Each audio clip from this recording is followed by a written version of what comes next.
Pocket FM पर आप सुन रहे हैं देव वैरागी की सस्पेंस भरी कहानी द अननोन कॉलर, मेरे यानी अद्वैत के साथ।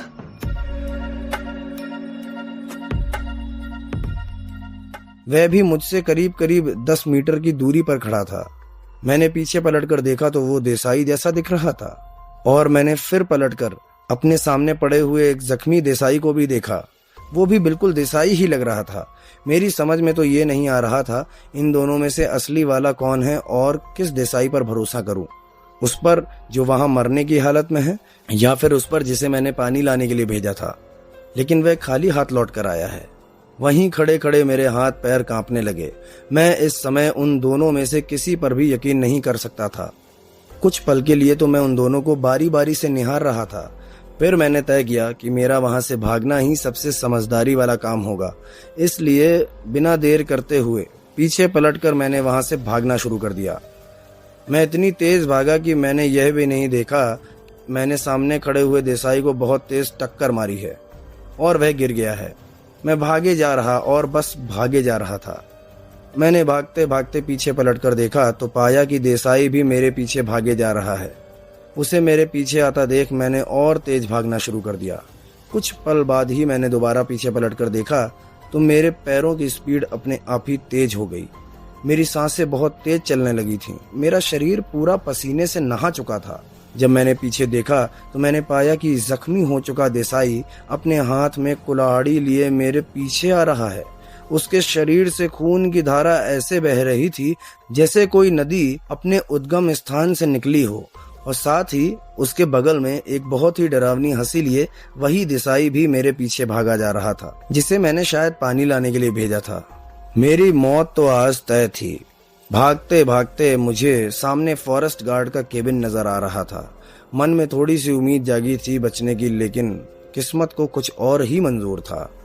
जैसे ही मेरा ध्यान उस केबिन की तरफ गया वैसे ही मैंने पीछे पलटकर देखा मेरे पीछे अब कोई नहीं भाग रहा था। यह देखकर मैंने अपनी रफ्तार थोड़ी धीमी कर दी, लेकिन मेरा ध्यान पीछे होने की वजह से मेरा पैर किसी से टकराया और मैं सीधे मुंह के बल जमीन पर गिर गया। मैं उठकर बैठने लगा और अपने हाथ पैर को साफ करने लगा।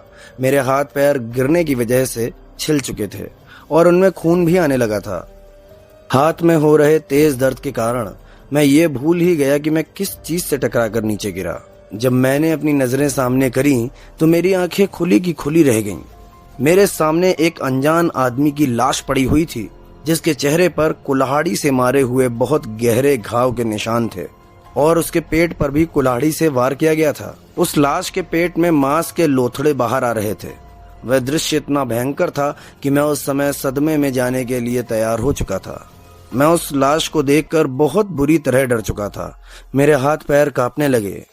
मुझे वहां मौत का साया साफ देखने को मिल रहा था। मैं डरते डरते धीरे धीरे उस लाश को देखते देखते पीछे की तरफ बैठे बैठे ही खिसकने लगा। तभी उस लाश में होती हुई हलचल ने मुझे रोक दिया। उस लाश का चेहरा धीरे धीरे मेरी तरफ मुड़ने लगा। मैं एक टक बस उसके चेहरे को सहमी हुई आंखों से देख रहा था। उस लाश का चेहरा उसके शरीर से और भी ज्यादा भयानक हो चला था। पहले उसके चेहरे पर दोनों आंखें थीं, लेकिन जब वह पलट रहा था तो मैंने देखा कि उसकी बाईं आंख गायब है और उस अदृश्य आंख से खून ही खून बहे जा रहा है। उस भयावह दृश्य को देखकर मेरा शरीर मचलने लगा। मेरा मन घबराने लगा।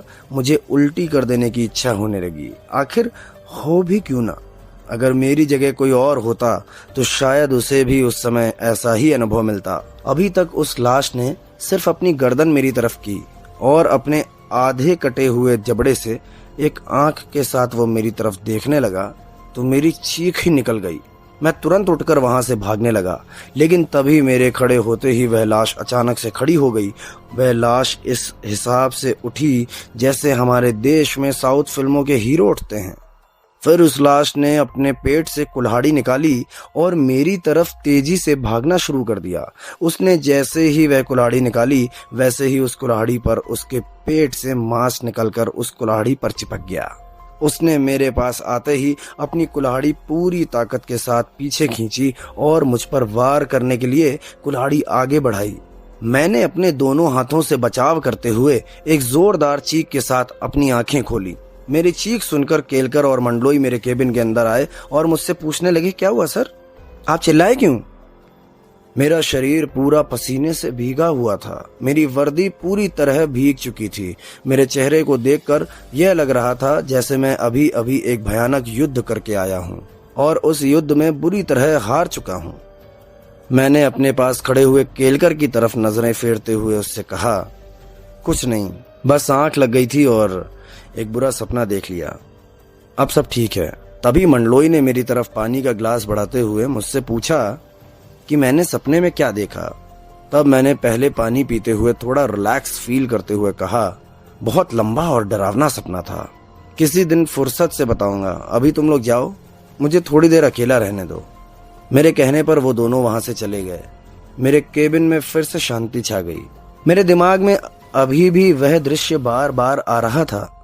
साथ ही मेरे मन में यह सवाल आ रहा था कि आखिर मुझे यह सपना आया क्यों और सिर्फ 20 मिनट की झपकी में आखिर कैसे देख गया मैं। दूसरा सवाल यह भी आ रहा था कि क्या मेरा देखा हुआ सपना सच होने वाला था? क्या सच में उस जंगल में मेरा जाना हो सकता था? मैंने अपनी नजर घड़ी की तरफ दौड़ाई तो देखा कि 2:30 बज रहे हैं। मैंने फिर रमेश सरतालिया के केस की फाइल उठाई और अभी तक मिली जानकारी को देखने लगा। फाइल को देखते देखते मेरे दिमाग में एक स्टोरी चलने लगी, रमेश की मौत से लेकर अभी तक की, कि कैसे आधी रात को एक फोन कॉल आता है मेरे पास जो मुझे लाश के बारे में बताता है और फिर 1-2 दिन के बाद फिर से एक कॉल आता है जो फिर मुझे रमेश के घर का पता बताता है। अभी तक की घटी घटना में मेरा कोई योगदान नहीं था। जो भी अभी तक हुआ वो सब पप्पू द्वारा किया गया। मुझे सबसे ज्यादा गुस्सा भी इसी बात पर आ रही थी कि मैं अभी तक इस केस को सॉल्व ही नहीं कर पाया। मैंने फिर केलकर को अपने केबिन में बुलाया और उससे कहा, कोई सबूत मिला क्या रमेश वाले केस का? नहीं सर, रमेश का केस आगे बढ़ने का नाम ही नहीं ले रहा। रमेश को जिस किसी ने भी पानी में फेंका है वह बहुत ही शातिर है। उसने कोई सुराग नहीं छोड़ा जिससे हम उस तक पहुंच सके। अगर विक्की हमारे हाथ लग जाता तो ये केस पानी की तरह साफ हो जाता। तुम अपने खबरियों को अलर्ट रहने को कहो, कोई भी चूक नहीं होनी चाहिए इस बार। ठीक है सर, जय हिंद। इतना कहकर केलकर मेरे केबिन से निकल गया। केलकर के जाते ही मेरे मन में यह शंका हुई कि जरूरी थोड़ी है कि विक्की ने ही अपने बाप को तालाब में फेंका हो, कोई और भी हो सकता है। तो दोस्तों, कहानी यूं ही जारी रहेगी और इसके नए मोड़ को जानेंगे नेक्स्ट एपिसोड में। तब तक के लिए stay tuned and keep listening to pocket FM।